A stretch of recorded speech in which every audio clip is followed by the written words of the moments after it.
இளைஞர்களுக்கு வேலைன்னாங்க. இப்போ வந்து 4 வருஷம் ஆகிப்போச்சு. ஏதாவது ஒவ்வொரு மாவட்டத்துல எடுத்து பார்த்தீங்கன்னா படித்த இளைஞர்களுக்கெல்லாம் வேலை இல்லை. ஏதாவது சுய தொழிலுக்கு ஏற்பாடு பண்ணியிருக்காங்களான்னா அதுவும் கிடையாது. பெண்கள் பாத்தீங்கன்னாக்க கிராமமா நான் போகும்போது வண்டியை மறிச்சு வந்து சொல்றாங்க, எங்களுக்கு வேலை இல்லை, நாங்க வந்து டைலரிங் மிஷின்லாம் அம்மா இருந்தப்ப கத்து கொடுத்தாங்க, ஸ்கூல் யூனிஃபார்ம்லாம் எங்களுக்கு அப்ப பிரிச்சு கொடுத்தோம். நாங்க வந்து அதை வந்து வீட்டுல இருந்துகிட்டே 6 மாசம் 8 மாசம் நாங்க துணி தச்சிருக்கோம்.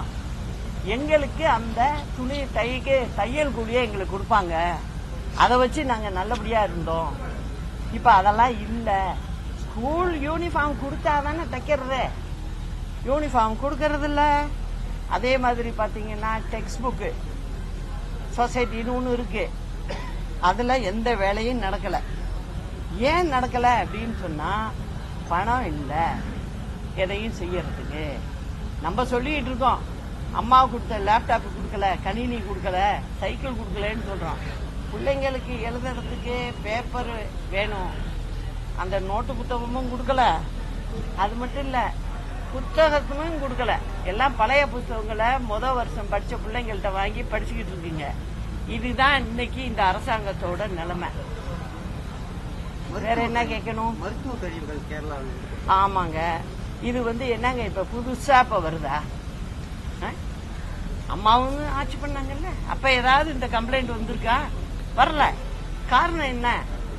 நீங்க நம்ம ஸ்டேட்டுக்கும், அதாவது நம்ம தமிழ்நாடுக்கும் கேரளாவுக்கும் இடையில வர்ற இடங்கள் இருக்குல்ல, அங்கெல்லாம் நீங்க வந்து எதுக்காக செக் போஸ்ட் எல்லாம் போட்டிருக்கீங்க? சும்மா கழிவு வண்டிகள் வர்றதை விட்டுக்கிட்டு இருக்கிறதுக்கா?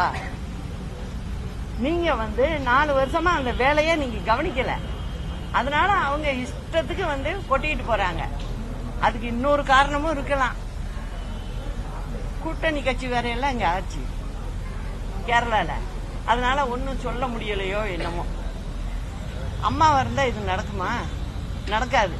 நீங்க கொண்டாந்து கழிவுகளை வந்து இந்த மாவட்ட ஓரத்துல போட்டுருவீங்க. அதனால வந்து தூத்துக்குடி மாவட்டம், திருநெல்வேலி மாவட்டம், கன்னியாகுமரி மாவட்டம், இது இங்க வந்து எல்லாருக்கும் வந்து நோய்வாய்ப்படுறாங்க இதனால. இப்ப வந்து கோர்ட் வரைக்கும் போய் பிரச்சனை முத்துனதுக்கு அப்புறம் இப்ப நீங்க வண்டியை வச்சுக்கிட்டு அல்றீங்க. இதுக்கு முன்ன நீங்க என்ன பண்ணிக்கிட்டு இருந்தீங்க?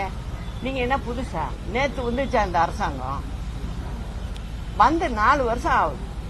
4 வருடத்துல என்ன பண்ணிக்கிட்டு இருக்கீங்க நீங்க? எப்படி அந்த கழிவுகள் வந்து தமிழ்நாட்டுக்குள்ள வரும்? வர்றதுக்கு உள்ள வழியில வந்து யார் நிக்கிறா? தமிழ்நாடு போலீஸ் தானே நிக்குது. அந்த போலீஸ் துறையை நீங்க தானே வச்சிருக்கீங்க, முதலமைச்சர் தானே கையில வச்சிருக்கீங்க. என்ன பண்ணிக்கிட்டு இருக்கீங்க? உங்களை ஒவ்வொரு ட்ரிப்பும் குட்டுறது கோர்ட்டு குட்டுது. தலையில ஒரு குட்டு யாரு குட்டுறானா கோர்ட்டு குட்டுது. அதுக்கப்புறம் நீங்க என்ன பண்ணீங்க? ஷோவுக்காக 4 நாள் வண்டியை வச்சு எடுப்பீங்க. திருப்பி பழையபடி அந்த கழிவுகள்லாம் இங்க தமிழ்நாட்டுக்குள்ளதான் வருது. இதெல்லாம் ரொம்ப கண்டனத்துக்குரியது. இது மக்கள் நலன்ல துளியும் உங்களுக்கு அக்கறை இல்ல. அது மட்டும் இல்ல, அந்த கழிவுகள் கொட்டுறதுனால விவசாயம் வேற பெரிய அளவுல பாதிக்கப்படும். அந்த ஏரியாக்கள்ல விவசாயம் பண்றாங்க, வாழை போடுறாங்க, நெல்லு போடுறாங்க, காய்கறிகள் போடுறாங்க. இது எல்லாம் பாதிப்பு உள்ளாகுது. அதனால இந்த அரசாங்கத்தை பத்தி இந்த தமிழ்நாட்டு மக்கள் நல்லா புரிஞ்சுக்கிட்டாங்க. இன்னும் விளம்பரத்தை நம்பி ஏமாற வேண்டாம். அதே போல பாத்தீங்கன்னா இப்ப சட்டசபை நடக்குது அப்படின்னா யாருக்காக நடக்குது? மக்கள் பிரச்சனையை பேசுற இடம் அது. நீங்க என்ன சொன்னீங்க? நான் தான் சொன்னேன்ல, எழுதி கொடுத்தே போய் சொல்றவங்க இந்த திமுக காரவங்க. நீங்க எல்லாம் எடுத்து பாருங்க, அவங்களுடைய தேர்தல் அறிக்கையில இதுவும் வரும்.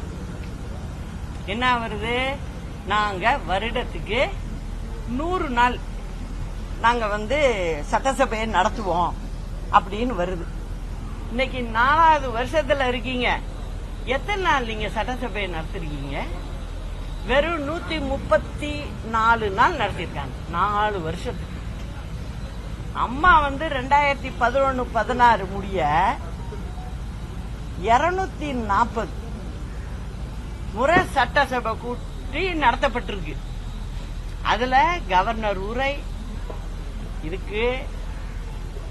அப்புறம் இதை பத்தி பேசுறது எல்லாம் சேர்த்து 4 to 5 நாள் நடக்கும்.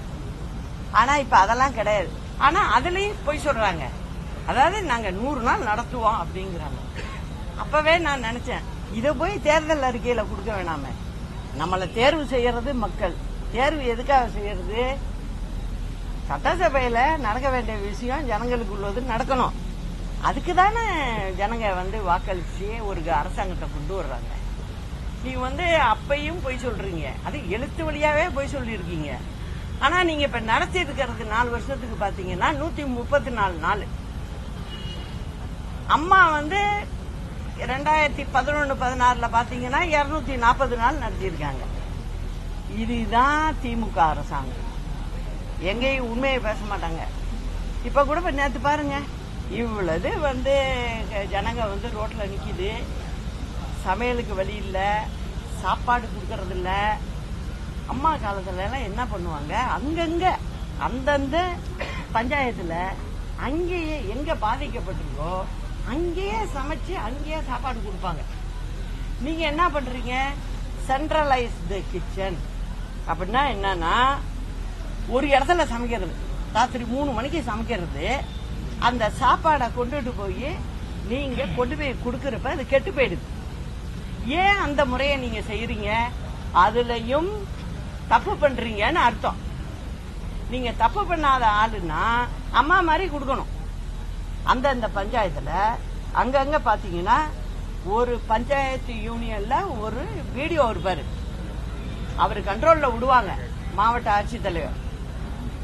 அங்க எந்தெந்த பஞ்சாயத்துல ரொம்ப பாதிப்பு அதிகமா இருக்கோ அங்க சமையல் சாமான வாங்கி கொடுத்து அங்கேயே சமைக்கணும். நம்ம சூடா சாப்பாடு கொடுக்கணும். அதை செய்யல. நான் போறேன், அங்க அந்த மக்கள் சொல்லுது, சாப்பாடு கொண்டாந்து கொடுத்துட்டு போனாங்க, ரோட்ல கொட்டிட்டோம், எங்களுக்கு எல்லாம் ஊசி போய் வருது, வாயில வைக்க முடியல, எங்கப்பா சமைக்கிறாங்க. நான் வர்ற வழியில ஒரு கிராமத்துல, இப்ப நம்ம அதை பேரை சொன்னோம்னா அவரை உடனே ஒரு வழி பண்ணிடுவாங்க. ஒருத்தர் வழியில வரும்போது நின்று கும்பிட்டாரு, நானும் கும்பிட்டேன். கிட்ட நான் வீடியோங்க அப்படின்னாரு. Black development officer. அப்படிங்களா, சந்தோஷம். இங்க என்னங்க சாப்பாடுலாம் நான் வர்றேன், ஊசி போய் இருக்குன்னு சொல்றாங்களே ஜனங்க அப்படின்னு. அதெல்லாம் நம்ம அம்மா பீரியட்ல செஞ்சாங்க அங்கங்க சமையல். இப்ப அதெல்லாம் இல்ல, எங்க அது சாப்பாடு வருதுன்னு எங்களுக்கே தெரியல.